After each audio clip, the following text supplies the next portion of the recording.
Bismillahirrahmanirrahim. Assalamualaikum warahmatullahi wabarakatuh. Innal hamdalillah nahmaduhu wa nasta'inuhu wa nastahdihi wa nastaghfiruh wa na'udzu billahi min syururi anfusina wa min sayyiati a'malina. Man yahdihillahu fala mudilla lahu wa man yudlil fala hadiya lahu.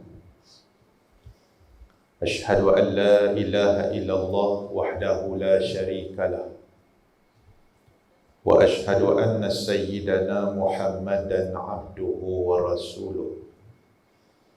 Allahumma salli wa sallim wa barik ala abdika wa rasulika sayyidina Muhammad khatamil anbiya'i wal mursalin wa qaidid du'atil mujahidin wa ala alihi wa sahbihi ajma'in, amma ba'd. Faya ayyuhal mu'minun ittaqullah usikum wa iyaya bittaqwallah faqad fazal muttaqun. Muslimin dan muslimat sidang jemaah yang dirahmati Allah Subhanahu wa taala. Setinggi-tinggi puji dan syukur kita panjatkan kehadrat Allah Subhanahu wa taala. Dengan izin limpah kurnia Allah, kita dapat berhimpun dan duduk dalam majlis yang diumpamakan satu taman daripada taman-taman syurga. Alhamdulillah, kita sudah pun berada di penghujung Ramadan ini. Satu madrasah yang menjanjikan lepasannya nanti mendapat sijil taqwa. Satu sijil, satu ijazah, satu pengiktirafan yang besar, yang tidak semua orang dapat sijil taqwa. Ramai orang boleh melalui bulan Ramadan ini dengan lapar dan dahaga, tetapi di sisi Allah wal'ayazubillah, Tuhan tidak ampun dosa dia. Kam min sa'im laisa lahu min siyamihi illa al-ju' wal-'atash. Berapa ramai Nabi kata di kalangan orang yang puasa, dia hanya dapat lapar dan dahaga. Tuhan tidak mau kepada lapar dan dahaganya, betapa hinanya dia. Tuhan tidak peduli dia tidak makan dan tidak minum, betapa rendahnya dia. Sebab tu tuan-tuan muslimin dan muslimat yang dirahmati Allah, kita nak kena perhati dia elok. Sedikit mukadimah je lah, sebelum kita nak cakap tajuk kita. Kita kena muhasabah elok-elok kerana kesudahan atau penutup kepada madrasah Ramadan ini ialah Aidul Fitri. Balik kita menjadi satu orang yang fitrah, yang bersih daripada dosa, yang diampunkan oleh Allah segala dosa yang kita pernah buat. Itu matlamat utama di sebalik semua. Kesudahan dia Aid, baliknya kita Al-Fitr kepada fitrah asal. Macam mana lahir kita mai ke dunia tak tanggung dosa, macam tu.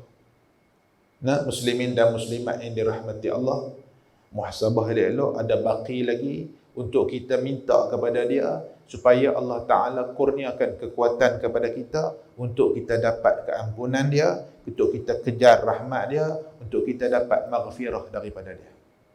Muslimin dan muslimat yang dirahmati Allah, sahabat kita Iqmal duk minta saya duk main banyak kali, kan? Saya duk cari ruang pasal nak talam main ni tuan-tuan, saya nak kena ada masa yang cukup untuk saya sampai di sini. Alhamdulillah berkat Ramadan tahun ni saya main duk depan tuan-tuan untuk sama-sama kita berkongsi, bukan nak mengajar. Tuan-tuan duk mengaji dah di sini pun.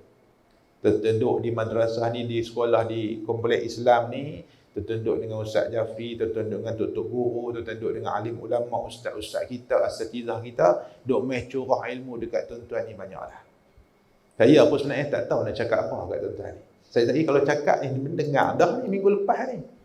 Hadis ni minggu lepas. Oh, hadis ni kemarin. Hak ni 2 hari lepas. Tuan-tuan hafal belaka dah. boleh jadi alim pada saya lagi. Alhamdulillah lah kan. Cuma mai hari ni tuan-tuan duduk depan ibu-ibu, depan ayah-ayah, depan kakak-kakak, abang-abang saya ni, saudara-saudara saya ni, nak kongsi-kongsi saja. Nak tazkirah sahaja. Nak ingat memperingat. Tuan-tuan muslimin dan muslimat yang dirahmati Allah, saya berasa nak bawa depan tuan-tuan dan perempuan ni, depan ibu-ibu ayah-ayah ni, cerita-cerita di sebalik perjuangan kehidupan, susur galur hidup para sahabat Nabi ridwanullah alaihim ajma'in. Sahabat Nabi satu generasi yang paling hebat, sehingga dia diiktiraf sebagai generasi yang Allah rakamkan dalam Quran, was-sabiqunal awwaluna minal muhajirin wal ansar walladzina ittaba'uuhum bi ihsan radhiyallahu anhum wa radu'an. Ni Tuhan buat mai, Tuhan bagi satu pengiktirafan besar kepada generasi sahabat yang terdahulu di kalangan kamu, di kalangan ansar, di kalangan muhajirin dan orang-orang yang ikut mereka selepas itu. Radhiyallahu anhum, Allah redha pada mereka. Wa radu'an, dan mereka redha pada Allah. Besarlah pengiktirafan itu besar. Tuan-tuan muslimin dan muslimat yang dirahmati Allah. Hari ini petang ni kita nak bawa beberapa kisah para sahabat yang nak tunjuk kepada kita bahawa sahabat-sahabat Nabi ridwanullah alaihim ajma'in satu generasi yang jitu iman mereka, yang kuat takwa mereka. Hak inilah kita duk lalu Ramadan dah ni. Tujuan hak tu. Bukan nak tunjuk kata kita ni paling tahan lapak dahaga, bukan. Matlamat dia hak tu. Nak jadi insan yang paling bertakwa, yang dapat redha dia, dan Allah redha seluruh hidup kita. Itu matlamat besar. Saya nak petik 1, 2, 3 mungkin kalau sempat untuk kita cerita dekat tuan-tuan hari ini, kisah di sebalik hidup para sahabat ni yang sangat hebat. Muslimin dan muslimat yang dirahmati Allah. Dalam hadis, saya nak mula. Dalam hadis Nabi kata apa? Salasatun man kunna fihi wajada halawatal iman. Atau kama qala.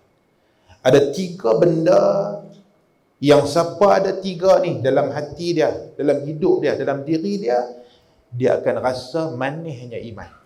3 benda. Sebahagian kita mungkin duk mengaji dah hadis ni pun.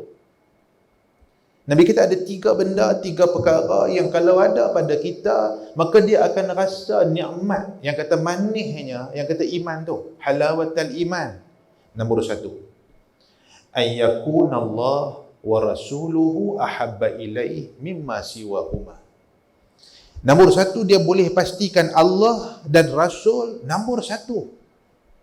Priority, paling utama dalam hidup dia, mengatasi semua. So, hadis tu, hak nombor 1 tu saya nak ubah. Saya nak bawa kisah satu sahabat ni tuan-tuan. Tengok betapa kalau manusia tengok, mungkin nampak dia lekeh. Kalau sahabat itu ada bersama kita pada hari ini pun, kalau tak diceritakan melalui kisah-kisah riwayat ni, mungkin kita pun nampak tak berapa terang mana. Tuan-tuan pernah dengar nama Al-Barra bin Malik radhiyallahu anhu.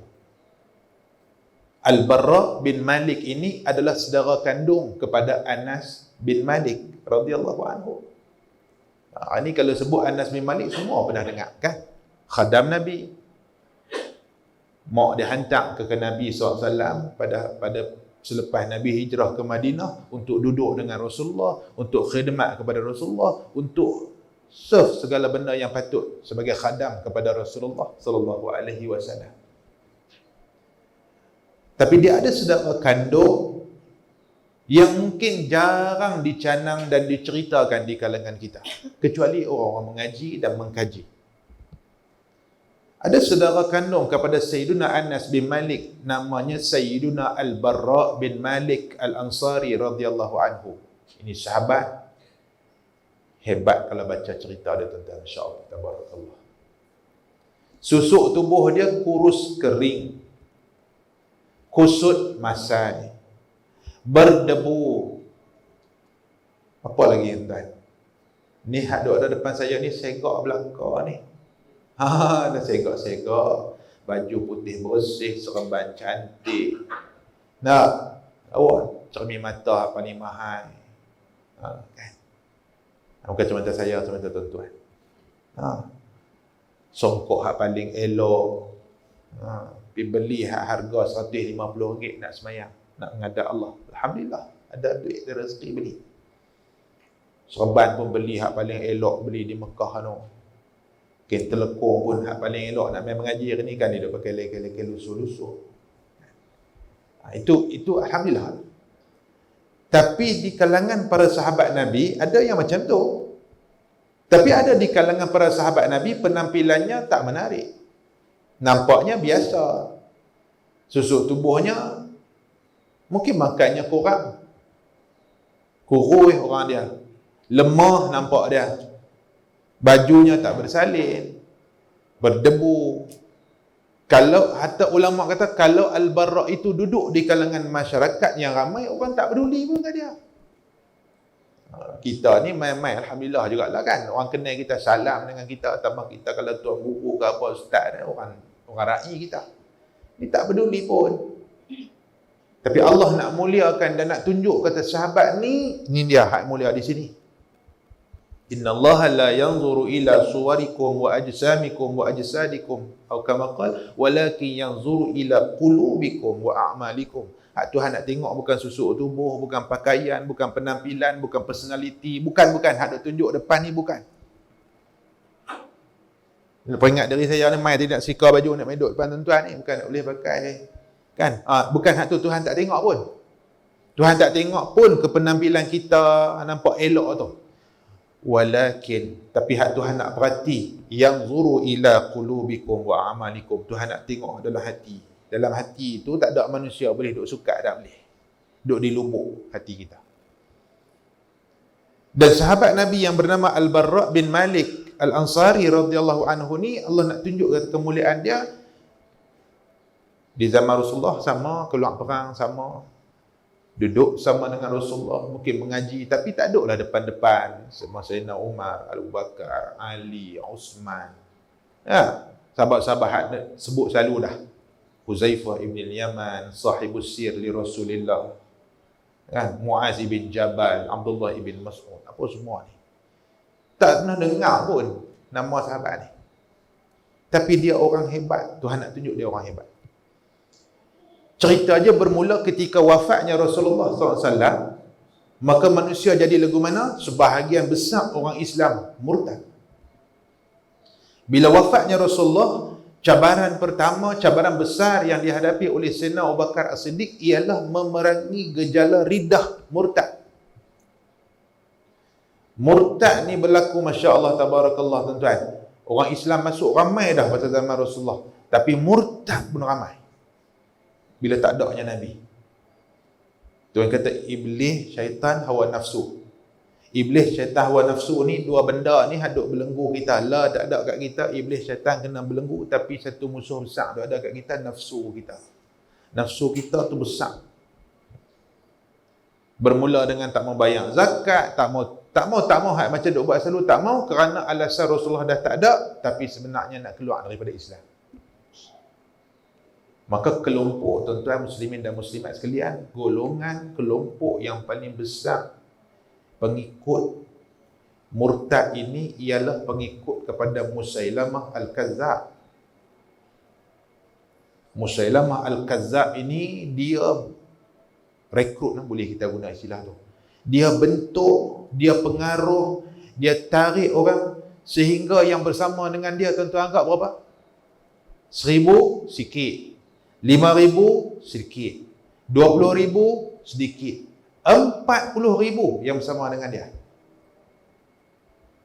Musailamah Al-Kazzab, waktu Sayyidina Abu Bakar menghimpunkan tentera Islam untuk memerangi Musailamah dan pengikut dia, bukan sikit tuan-tuan, 40,000. Sebab bila kita baca cerita yang syahid di jalan Allah kerana perang golongan murtad ni, para hufaz saja ramai. Hufaz Quran ni, anak-anak kita ada pakai Quran hari ni. Tu zaman Rasulullah tu, golongan ni lah yang keluar perang. Syahid ramai kerana berdepan dengan kekuatan tentera yang besar ni. Maka Sayyidina Abu Bakar bentukkan tentera Islam, dihantar tentera untuk memerangi kubur kawasan Musailamah Al-Kazzab ni yang berjumlah 40,000. Panglima perang hak diangkat di kalangan orang Islam ialah Sayyidina Ikrimah anak Abu Jahal. So, kita baca dah cerita Ikrimah ni, panjang cerita dia. Hidup ni penuh dengan peperangan kepada Rasulullah, serang Nabi, serang umat Islam, tapi hidayah tu milik dia Allah. Sebab tu kita ni minta ke Allah Ta'ala supaya Allah jaga iman kita. Orang-orang yang terpilih walaupun nampak teruk, jangan kata teruk tuan-tuan. Kita tak tahu satu hari nanti nak jadi apa dia tu. Ikrimah ni apa yang dia tak buat waktu hidup dia? Dia yang menyaksikan pak dia dibunuh dalam perang Badar. Bukan sikit sakit hati yang duduk dekat dia tuan-tuan, yang kata Ikrimah ni. Bukan sikit sakit hati dia kepada Nabi, benci dia kepada Nabi dan Islam, punya tak puas hatinya kepada Rasulullah. Berapa siri perang yang dia duduk keluar lepas tu dengan matlamat nak bunuh Rasulullah. Ni Ikrimah. Tapi Allah itu muqallibal qulub. Tuhan yang duk bolak balik hati kita. Allah. Daripada satu orang yang macam tu masuk Islam, bukan setakat masuk Islam duk kat tepi-tepi, itu bukan. Berperanan dalam Islam. Jadi panglima perang. Diangkat jadi panglima perang. Khususnya cerita ni, cerita nak perang dengan tentera Musailamah ni. Bawalah Ikrimah, pimpinlah dia tentera Islam untuk gempur kubur Musailamah Al-Kazzab. Tuan-tuan, betapa kuatnya tentera Musailamah ni, nak tembus tak boleh. Kiri tak kena, kanan tak kena. Akhirnya Ikrimah buat keputusan, dia tarik tentera, maksud dia undurkan tentera dia ke belakang. Bukan mengalah, tapi cari strategi baru. Tak boleh tuan-tuan. Tak sampai lagi cerita Al-Bara' ni. Dah boleh. Kita letak 45 minit. Tak apa, tengok macam mana. Kan? Tak kira ada sahabat lain lagi. Ada lagi sahabat kalau sempat. Kemudian diangkat Sayyidina Khalid Al-Walid. Siapa tak kenal Khalid Al-Walid? Baca cerita Uhud. Panglima musyrikin Mekah yang menyebabkan Rasulullah luka. Sahabat Nabi syahidnya ramai. Sayyidina Hamzah bin Abdul Muttalib, ponakan Nabi juga terbunuh syahid dalam perang Uhud. Siapa panglima yang memimpin tentera Mekah Quraisy? Khalid Al-Walid.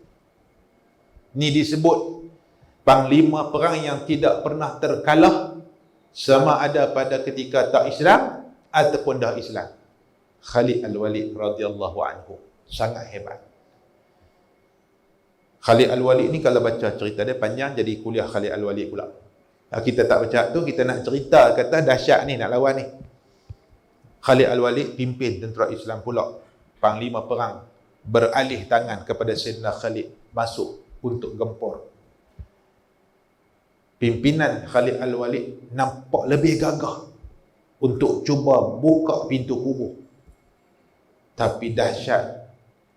Dia kata satu pertempuran yang sangat dahsyat, yang mati ni ramai, baik di kalangan musuh tentera Musailamah ataupun di kalangan tentera Islam. Para hufaz Al-Quran pun syahid ramai, orang Islam pada ketika itu pun syahid ramai. Khalid Al-Walid setelah lawan sungguh-sungguh, pimpin tentera sungguh-sungguh, hampir-hampir nak boleh, tapi tak boleh. Tuhan tak buka lagi kemenangan pada waktu tu. Khalid Al-Walid radhiyallahu anhu tarik undur tentera dia seketika. Tapi Sayyidina Khalid Al-Walid waktu duk perang tadi, dia nampak kelibat satu sahabat ni. Ni nak cerita hari ni. Waktu dia tengah pimpin tentera dia tadi tu, dia nampak satu sahabat ni satu macam punya berani, tak ada takut mati punya. Tu ayat Pulau Pinang duk main dah. Satu macam punya berani, tak ada takut mati punya. Orang Pinang kata apa? Di bahasa buku dia kata membujur lalu melintang patah ke apa semua. Pening dia kata haria pening. Itu lagi dahsyat punya. Kan? Khalid Al-Walid kata dia ni satu macam. Al-Barra bin Malik ni yang kurus nak banding orang lain. Yang macam zat tak cukup. yang nampak lusuh, yang nampak orang kita kata macam kemereh.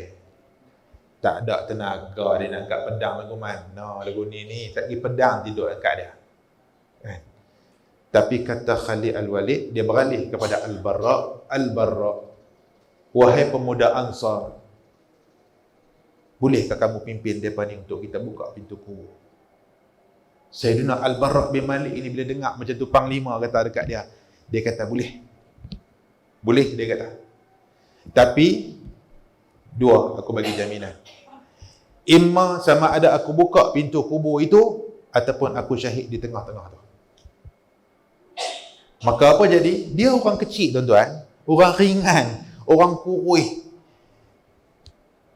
Dia kata, peletak aku dalam perisai, tarik pelontar panah, lempak aku masuk pi. Boh dalam perisai ada lawan tuan-tuan. Tuan-tuan boleh bayang kecil mana dia. Boleh duduk atas perisai, lagu orang tarik pelontar, lagu duduk lontar masuk pi tengah-tengah ribuan musuh duduk ada.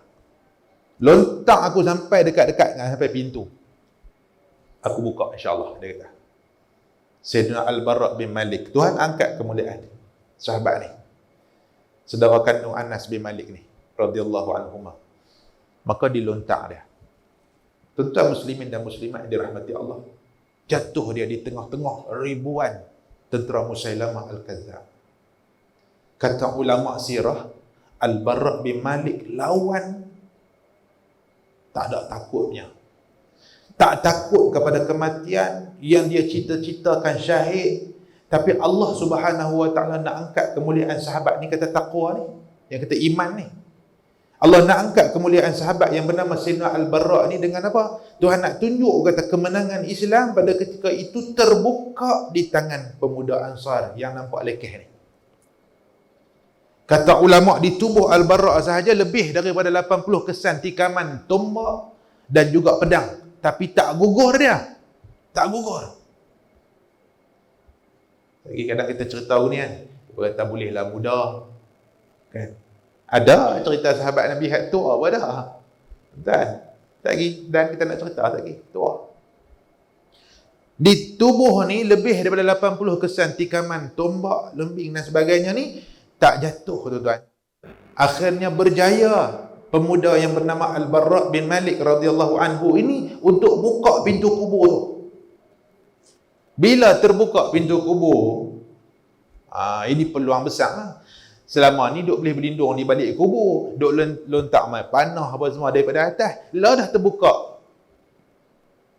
Tentera Islam memang terkenal dengan kehebatan untuk menggempur walaupun mereka sikit. Pasal orang Islam bila dia pergi perang, dia nampak dua kemenangan untuk Islam atau syahid.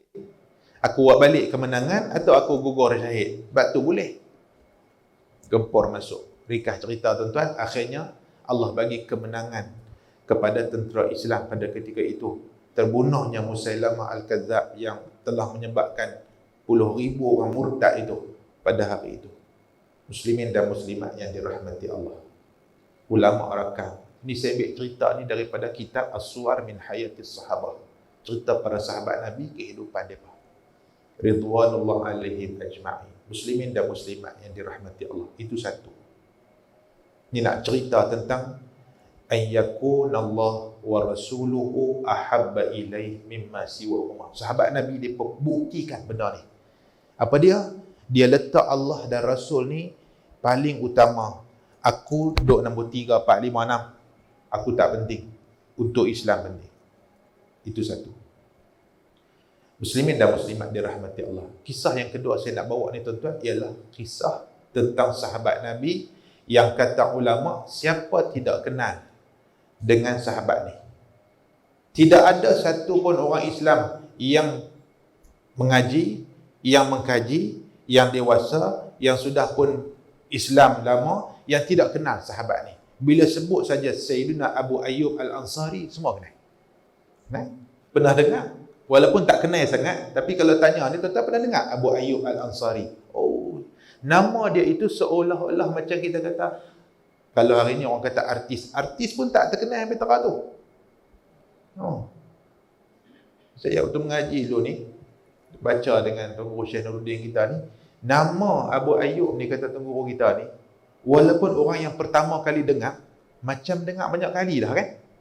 Orang tak Abu Ayyub Al-Ansari, Abu Ayyub Al-Ansari. Macam pernah duk dengar banyak kali dah. Padahal tak ada lah selalu sangat, tapi macam familiar lagu tu, nama tu. Mana daknya tuan-tuan, inilah sahabat yang Allah Ta'ala pilih unta Rasulullah pada hari hijrah itu berhenti di depan rumah dia. Sikit punya penduduk Madinah duk sambut Rasulullah, ya Rasulullah, marilah singgah rumah kami. Rumah kami besar ya Rasulullah. Ada banyak bilik. Boleh tuan boleh pilih nak duduk bilik mana. Ya Rasulullah, rumah kami ada banyak khadam yang boleh serve, boleh khidmat kepada tuan. Tuan marilah duduk dengan rumah kami ni. Ya Rasulullah, aku ada ladang kurma yang banyak, aku ada ternakan, mari duduk dengan saya. Semua macam tu tuan-tuan. Tuan-tuan baca sirah hijrah Rasulullah, semua orang-orang Ansar, orang Madinah ni besar hati nak bagi Nabi singgah duduk di rumah dia. Siapa tak mau, kita pun samalah tuan-tuan. Kalau kita duduk di zaman itu, besar hatinya kita kalau Rasulullah boleh singgah duduk dengan kita. Apa kata Rasulullah? Tak apa, biarkan unta ni. Dia pun duk pegang tali unta, duk tarik dia masuk. Biar unta ni. Fa innaha ma'murah. Dia telah pun diperintahkan Allah. Nanti dia akan berhenti di tempat yang Tuhan perintahkan. Berjalanlah unta Rasulullah ni, ringkas cerita daripada satu rumah ke satu rumah. Yang rumah yang dah berlalu semuanya kecewa. Allah tak singgah juga unta ni. Unta ni pun tengoklah kau ni. Lepas nak makan unta. Kan? Duk jalan tak tengok dah rumah dia. Berlalu satu rumah. Maka rumah hujung-hujung tu duk seronok. Tak dapat hak depan, mau tak dapat depa nak Rasulullah nak masuk duk dalam lagi. Hak mula-mula seronok dah Rasulullah lalu rumah depa dulu. Maka lalu akhirnya di satu tanah yang lapang di depan rumah Sayyidina Abu Ayyub Al-Ansari. Atau nama sebenarnya ni gelaran tuan. Nama sebenarnya ialah Sayyidina Khalid bin Zaid. Itu nama sebenarnya. Kalau sebut Khalid bin Zaid tak apa kenal kan? Sebut Abu Ayyub, itulah kemasyhuran dia. Ini ulama kata ni, kemasyhuran Abu Ayyub Al-Ansari ini duduk pada gelaran dia. Tu sebut Khalid bin Zaid An-Najjari, tak apa kenal. Kecuali hak kaki mengaji ni, dia mengaji sirah tahulah. Tapi sebut Abu Ayyub, orang awam pun pernah dengar. Pernah dengar lah nama ni. Unta Rasulullah turun di situ. Maka Rasulullah pun bermalam duduk di rumah Abu Ayyub ni 7 bulan. Sebelum Rasulullah ada rumah sendiri dekat tepi Masjid Nabawi. Ada rumah-rumah bilik-bilik isteri Rasulullah. Rasulullah duduk dengan Sayyidina Abu Ayyub Al-Ansari 7 bulan, duduk dalam tempoh yang agak lama 7 bulan. Nak cerita sahabat yang hebat ni. Saya nak sebut ni tuan-tuan sempena dengan Ramadan juga ni. Abu Ayyub Al-Ansari ni Allah pilih kerana dia manusia yang cukup baik hati, cukup baik. Rumahnya hanya ada satu tingkat sahaja, di atas ada loteng. Dia kata kat isteri dia, Masya Allah, Rasulullah singgah rumah kita. Rumah kawan tu banglo. Tak singgah. Sebab Rasulullah ni bukan dia cari hak tu. Perintah Allah. Hijrah ni pun perintah Allah. Nak duduk di mana pun perintah Allah. Nah tu Rasulullah. Bila di atas ada loteng, dia pun cepat-cepat kemas dengan isteri dia bahagian atas rumah ni. Kemas untuk nak bagi Rasulullah duduk. Pergi selesa duduk di atas, duduk di bawah ni tak selesa. Kemas barang, buat turun pun semua. Akhirnya bila Rasulullah sampai rumah Sayyidina Abu Ayyub ni, dia besar hati nak jemput Rasulullah masuk dan sebagainya. Rasulullah kata, aku duduk di bawah, hampa 2 lelaki bini duduk di atas. Kan? Di bawah ni besar, tapi Rasulullah pilih duduk di bawah. Hak di atas tu, walaupun mereka anggap Rasulullah nak boleh berehat apa semua, selesa sikit, tak terganggu dan sebagainya, apa duduk di atas, aku duduk bawah. Kan kita baca cerita Abu Ayyub ni tuan-tuan, bila tidur malam tak boleh lena. Tak boleh lena pasal apa? Pasal dia kata kat perempuan dia, kita ni masa Rasulullah kata kita naik ke atas, awak lah kita pergi turut terus. Awak kita tak kata ke Rasulullah, ya Rasulullah tak apa kami duduk bawah, Tuan dah duduk atas. Tuan Rasulullah, takkanlah tapak kaki kami duduk di atas, Tuan duduk di bawah ni. Tu sahabat Nabi tuan-tuan nampak tak? Dia muliakan Allah dan muliakan Rasulullah tu sampai ke tahap tu. Kami duduk di atas, Rasulullah Tuan duduk di bawah. Kami ni juluk kaki ke bawah, tak apa nak kena. Satu, Yang kedua, dia kata kat orang perempuan dia kata kita ni duduk di atas pada wahyu ni. Rasulullah tu dengan wahyu, dengan Quran. Kita ni duduk di atas, kita tak kenal lah kita yang, dia kata kat orang perempuan dia. Ada bahasa Arab lah, kita cakap bahasa Melayu kita. Tak apa kenal ni. Akhirnya apa jadi tuan-tuan? Malam tu, Abu Ayyub di penjuru dinding sana, bini dia di penjuru dinding belah ni. Tengah-tengah tak ada orang tu. Pasal Rasulullah duduk ada di bawah. Duduk tidur melekat ke dinding tu. Mana nak boleh tidur? Tak boleh tidur. Esok mata merah, nampak tak tidur. Nabi kata, Abu Ayyub nampak letih, tak apa lah. Dia kata, Rasulullah, ni cerita tadi. Dia kata, aku ni tak boleh tidur dengan orang perempuan semalaman. Duk fikir tadi tu dua benda. Tuan duduk ada di bawah, kami duduk di atas. Tak kenal lah benda ni, dia kata. Nabi kata apa? Tak apa. Aku pilih duduk di bawah ni kerana supaya mudah orang nak mai jumpa aku. Tak ganggu apa. Kan Rasulullah ni orang duduk keluar masuk. Jadi bila aku duduk di atas, duduk lintas apa susah. Jadi aku pilih di bawah ni bukan kerana apa. Kerana tu saja. Okeylah, Abu Ayyub kata kalau macam tu, nak buat macam mana, Rasulullah lebih selesa di situ. Orang nak kunjung keluar masuk. Duduk. Malam kedua tuan-tuan, boleh tidur. Tak boleh tidur pula. Tempayan ayak di atas pecah, tumpah. Lantai rumah Arab dulu tuan-tuan bukan lantai simen aku ni. Lantai simen aku ni dia pecah api. Kan? Dah. Dia jenis tanah-tanah liat yang dikerah-kerahkan apa semua tu, boleh jerak ayak tu, dia boleh jerak, dia boleh jatuh ke bawah. Apa jadi? Selimut Abu Ayyub dengan isteri ni ada satu je. Duk kongsi dua. Hidup yang kata para sahabat ni tuan tengok. Walaupun Abu Ayyub tu ada kemampuan untuk lebih daripada tu. Tapi ada satu. Dan serah kat Rasulullah satu. Depa satu. Buat lagu mana? Selimut tu digunakan untuk lap ayak tumpah tu. Supaya tak jerak ayak tu jatuh ke atas Rasulullah sikit pun tak jerak. Tak tidur pula malam tu, duduk lap ayak tu. Esok Rasulullah kata, awak nampak teruk, kuih teruk ni Abu Ayyub. Kata dia semalam kami tak tidur, tempayan tumpah pula Rasulullah. Rasulullah kata, hampa ni sian murah. Lagu tak apalah, aku naik atas hampa turun bawah. Nabi kata, tu Nabi.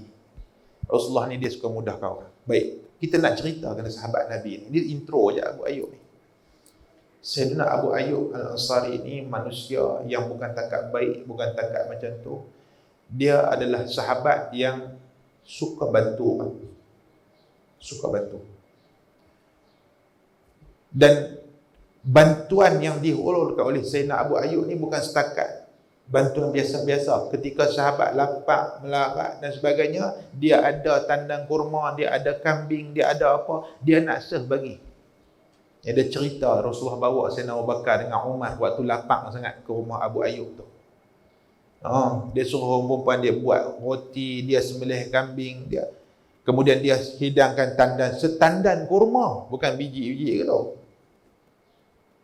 Sampai makanan duk ada depan Nabi tu, orang kata berjebah, makanan tu jadi banyak daripada Rasulullah. Rasulullah makan sambil yang mata menitik. Ni kisah Abu Ayyub. Rasulullah kata, ni sambil duk makan kurma, kambing yang disembelih buat macam cicah sup lagu tu, roti yang orang perempuan dia uli. Sambil nak makan, ambil daging bubuk roti, semua makan. Ayat mata Nabi duk menitik. Rasulullah kata apa? Ini nikmat yang pasti akan disoal Allah di akhirat kelak. Nabi sebut tiga-tiga. Roti, daging, kurma. Ini nikmat yang pasti Tuhan tanya di akhirat kelak. Roti, daging, kurma. Kita tuan-tuan, biryani, kambing, mi kuah, murtabak, roti john. Mau orang putih pun main duk tang kita. Roti john, bukan roti Johan. Roti john. Kan? Rasulullah makan, orang jamu makan. Tapi ada tarbiyah Nabi di sebalik itu. Roti, daging, kurma. Ni semua Tuhan nak tanya belakang ni. Makan sakan sangat ni. Sembahyang berapa rakaat? Makan banyak semua ni. Quran khatam tak lagi. Tu masuk Rasulullah tu. Makan ni sakan sungguh ni. Banyak mana dah kebajikan yang kita buat. Sujud banyak mana. Baik. Ini cerita di rumah Abu Ayyub Al-Ansari.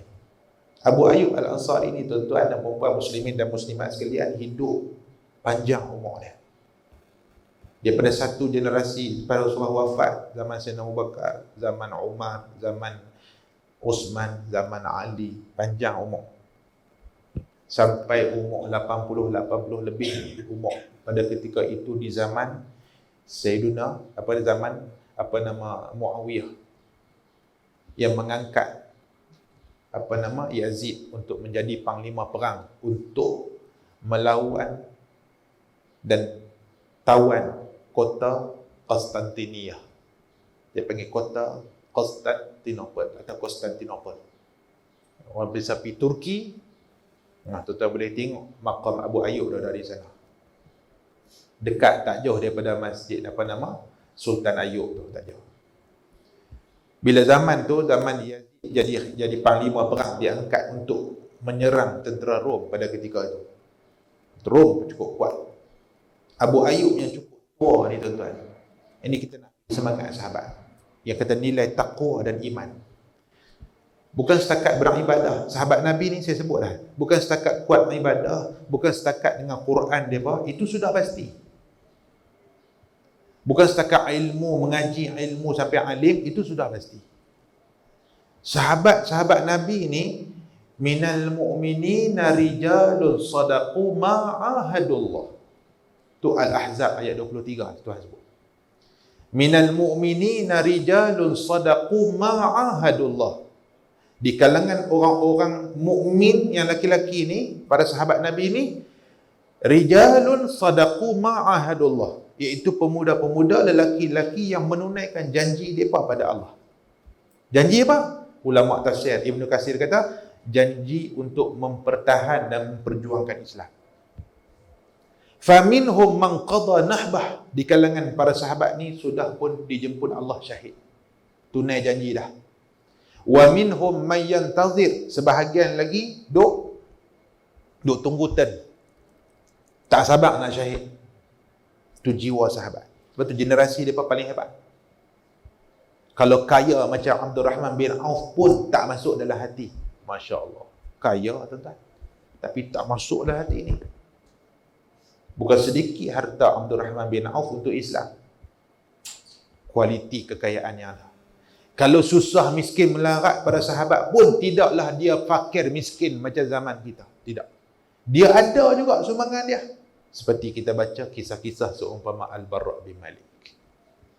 Kalau ada sahabat-sahabat Nabi yang qurra, di kalangan para qari, yang hafaz Quran, yang mengajak Quran dan sebagainya, itu tidak hanya Quran saja. Siapa tidak kenal Abdullah ibn Mas'ud radhiyallahu anhu? Siapa tak kenal Abdullah bin Abbas radhiyallahu anhu? Ini semua sahabat-sahabat tentang Quran dekat mereka. Okay. Abu Ayyub pada usia 80 tu keluar perang juga dengan tentera pimpinan Yazid. Keluar pergi sampai ke nak tawan kota Konstantinia ni, tentera-tentera Rom, sampai jatuh sakit dalam perjalanan, tuan-tuan. Pada umur yang cukup tua, sakit, gering, jatuh sakit, tenat masa tu. Kemudian tak masuk lagi untuk perang. Maka Abu Ayyub panggil panglima Yazid, mai panglima perang. Ya, wahai sahabat Rasulullah, wahai Abu Ayyub. Ya, mereka mulia lepas tu sahabat Rasulullah ni yang masih hidup pada ketika tu, pada usia tua, masih keluar perang dengan mereka. Ada apa tuan? Aku nak pesan dua benda, boleh tak? Dua benda, dia kata. Yang pertama, dia kata, sampaikan salam aku kepada tentera Islam. Dan pesan kepada tentera Islam, sekali langkah masuk, jangan patah balik. Satu. Masuk dia, pi terus, jangan patah balik. Yang kedua, kalau jadi apa-apa dekat aku nak minta sungguh-sungguh, iring aku, ampu aku, bawa aku masuk sekali dalam kubur ni. Jangan tinggal aku. Jangan makamkan aku di sini. Aku nak masuk sekali dengan hangpa. Tak lama selepas tu, bila Yazid kata, okey, kami akan tunaikan hajat tuan, jangan risau. Dia sahabat Nabi. Para tabi'in cukup muliakan para sahabat. Besar rahmat kalau sahabat keluar perang sekali dengan mereka. Tak lama lepas tu, meninggal Abu Ayyub Al-Ansari ni sebelum pertempuran berlaku. Maka tentera Islam usung jenazah Abu Ayyub atas permintaan dia untuk masuk sekali. Betul tuan-tuan kalau pergi ke Turki yang asalnya dulu kubur atau kota Konstantinia, tak jauh daripada Masjid Sultan Ayub tu ada makam Abu Ayyub Al-Ansari duduk di situ. Dia disebut apa nama? Sahabat, dipanggil sahabat yang dimakamkan, dia kata apa? Istilah dia sebut tuan, yudfanu tahta aswaril Konstantiniyah. Sahabat yang dimakamkan, yang dikebumikan di bawah apa nama? Tembok Konstantiniyah. Di situ. Masuk, kata ulama, dengan berkat sahabat ni, Allah buka kemenangan Islam. Dengan pimpinan tentera tadi tu, Allah buka kemenangan Islam. Jenazah jasad Abu Ayyub disemadikan di situ. Tidak jauh daripada Aswar Konstantiniyah tadi tu. Tembok Konstantiniyah. Kat situ. Kerana dia minta untuk dikebumi di situ. Supaya jadi pengajaran kepada kita sampai hari ni, sampai akhir zaman. Tapi melancong, pergi tengok tempat-tempat macam ni, ambil iktibar. Sahabat-sahabat Nabi, perjuangan mereka tak berhenti zaman mereka, ya tuan-tuan. Perjuangan mereka dikenang-kenang sampai hari ni. Kalau hari ni seluruh apa nama wilayah ni Islam, India ni sahabat ni. Kalau Islam sampai ke China, ini dia sahabat dia. Kalau Islam ni sampai ke bumi sekian-sekian, ini dia para sahabat dia. Ini para sahabat Nabi radhiyallahu alaihi ajma'in. Muslimin dan muslimat yang dirahmati Allah. Itu dua lah kisah sahabat. Tambah lagi satu, jadi tiga suku. Okey, kita nak simpul. Hadis yang saya baca di awal tadi. Salas man kunna fihi wajada halawatul iman. Ada tiga benda yang menjadi asas kita rasa manis iman. Yang pertama, meletakkan Allah dan Rasul paling utama dalam hidup kita. Senang sebut, susah nak buat. Sungguh. Kadang kita jadi tersepit di antara hak Allah, hak kita. Nah, hak Allah, hak kita. Kita dahulukan hak kita. Kita jadi gitu. Kadang dia jadi gitu. Tuhan nak uji kita. Tuhan nak uji kita dengan harta kita yang ada ni. Harta kita. Untuk Allah atau untuk kita? Kita untuk kita dulu. Susah. Satu. Yang kedua tuan-tuan, alhamdulillah saya tengok di sini, saya main tadi dengan satu dua sahabat kita, tertunduk dalam kawasan, dalam dia panggil environment, dalam suasana yang macam ni, yang mengingatkan kepada Allah, kepada Rasul, kepada akhirat. Besar rahmat. Allah pilih, bukan semua. Allah pilih orang-orang tertentu. Syukur alhamdulillah. Yang kedua, pegang hadis Nabi kata, nak rasa manis iman, ayyuhibbal mar'a la yuhibbu illa lillah. Berkasih sayang sesama saudara Islam ni kerana Allah. Bersahabat kerana Allah, berteman kerana Allah, sesama Islam illa lillah. Bukan ada tujuan lain, bukan ada tujuan harta. Pergi baik dengan dia ni kerana dia ni boleh bagi projek. Bukan. Baik dengan dia pasal dia ni pencen gaji banyak ni, bolehlah aku duk tumpang dia. Bukan. Lillah, kerana Allah aja. Itu yang kedua. Ini peluang untuk tuan-tuan yang dan ibu ayah yang memang duduk dalam suasana yang macam ni. Akan rasa manisnya iman. Tuan-tuan tengok bagaimana para sahabat Nabi, kasihnya mereka kepada saudara sesama Islam. Kalau terpikul amanah di bawah mereka untuk menjadi panglima perang, mereka tidak tolak pun. Bukan mereka mau, tapi bila dipilih, mereka akan pergi. Ketika Al-Bara' terpilih, dia tak kata, biar betul tuan.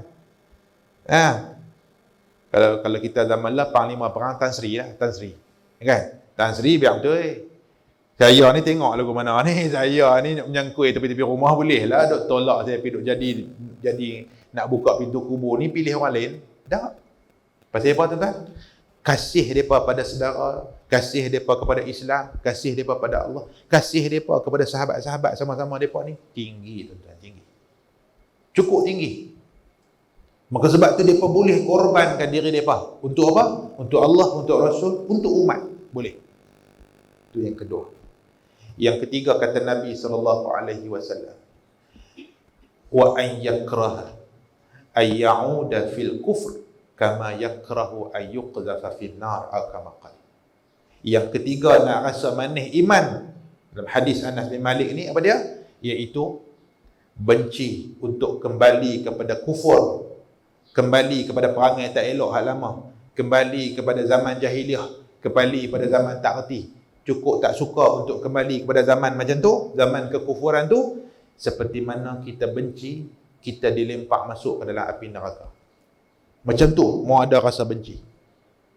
Alhamdulillah, dengan keadaan duk ada hari ni, aku sedar dengan nilai Islam yang duk ada pada hari ni, dengan amal Islam, dengan Tuhan bagi kesedaran, bagi panduan ni, tak mau dah. Macam dulu tak mau dah. Tak mau dah sampai tahap mana? Sampai ke tahap kalau nak balik api kepada zaman hak tak elok tu, seperti mana tak suka dilempak masuk dalam api. Macam tu rasa lagu tu. Alhamdulillah. Cukup-cukup dengan apa yang Allah Ta'ala bagi kepada kita ni, kita syukur dengan apa yang Tuhan bagi kepada kita. Pegang sungguh 3 benda ni, insya-Allah. Mudah-mudahan dengan baki Ramadan yang ada ni, kita carilah nilai taqwa yang Tuhan nak bagi kepada setiap hamba dia, yang tidak ada lain illa saum, kata Allah dalam hadis Qudusi. Semua amal anak Adam itu akan diganjari 10 kali ganda. Satu kebaikan 10, satu kebaikan 10. Bahkan mungkin diganda sehingga berapa 700 kali. Hatta sedekah ada had. Sedekah bagi tuan-tuan, kali 700. Fi kulli sumbulatin mi'atu habbah. Sampai 700 kali ganda. Bahkan digandakan lagi. Kecuali ibadat yang dipanggil ibadat khas untuk Allah. Ni ibadat kita ni ibadat khas. Hak tengah puasa ni.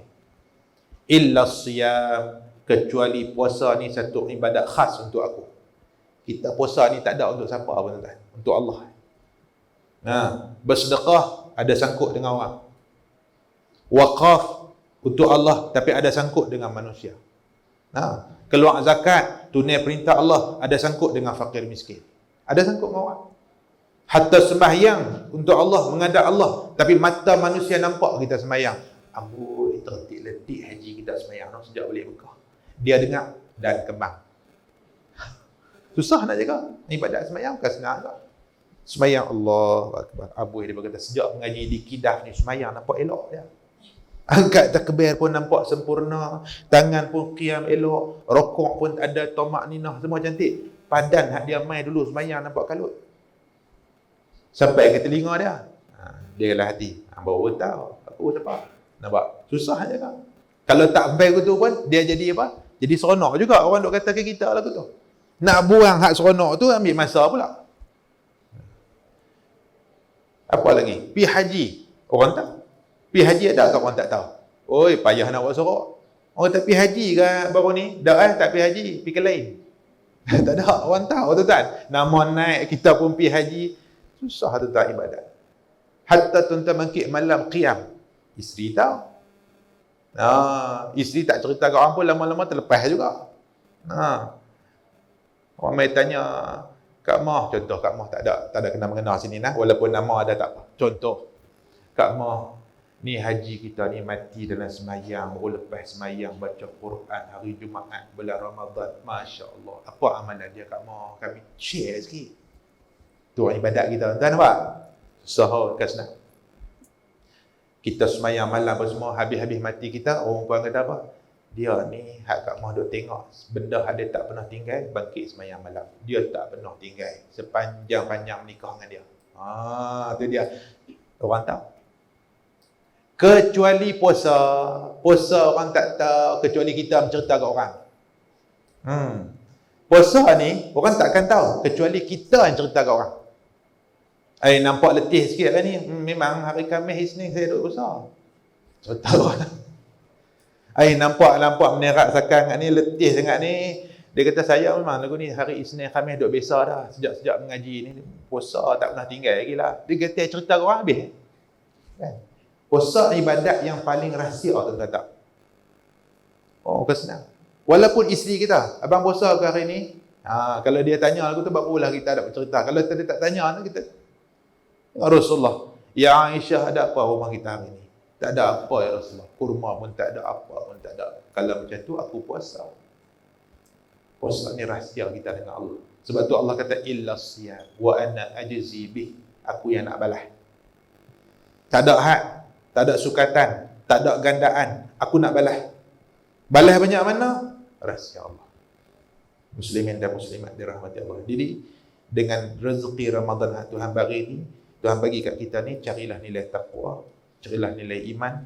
Mudah-mudahan Allah anugerahkan kepada kita pada malam Aidul Fitri itu keampunan dia, limpah rahmat dia, sijil taqwa daripada dia. Dan insya-Allah mudah-mudahan daripada cerita para sahabat Nabi radhiyallahu alaihim ajma' ini menjadi inspirasi kepada kita. Ini tazkirah je tuan-tuan. Nak bagi semangat je pun. Tuan-tuan duk mengaji terus, tuan-tuan duk baca Quran teruskan, tuan-tuan duk menadah kitab terus. Saya main ni sekadar untuk niat untuk diri sendiri dan kita semua ada semangat untuk kita terus beramal. Kita tak boleh jadi hebat macam para sahabat yang kita cerita, kita jadi sikit macam mereka. Nah, mudah-mudahan apa yang kita dengar pada hari ini mendapat manfaat, memberi manfaat kepada kita. Saya minta ampun dan maaf atas kekurangan, terkasak bahasa dan sebagainya. Mudah-mudahan Allah bagi kekuatan kepada kita untuk terus beramal. Aqulu qawli hadza astaghfirullahal azim li wa lakum wa lisairil muslimina wal muslimat fastaghfiruh. Assalamualaikum warahmatullahi wabarakatuh. A'udzu billahi minasyaitonir rajim. Bismillahirrahmanirrahim. Alhamdulillahi rabbil alamin wassalatu wassalamu ala sayyidil mursalin wa ala alihi wa sahbihi ajma'in. Allahumma ja'al jam'ana hadza jam'an marhuma wa tafarruqana min ba'dihi tafarruqan ma'suma. Allahumma anfa'na bima 'allamtana wa zidna 'ilma wa sallallahu ala sayyidina Muhammad wa ala alihi wa sahbihi ajma'in. Walhamdulillahi rabbil alamin. Kita tangguh dengan tasbih kafarah dan surah Al-Asr. Subhanakallahumma wa bihamdik, asyhadu an la ilaha illa anta astaghfiruka wa atubu ilaik. Bismillahirrahmanirrahim. Wal 'asri innal insana lafi khusr illa allazina amanu wa 'amilus solihat wa tawassaw bil haqqi wa tawassaw bis sabr.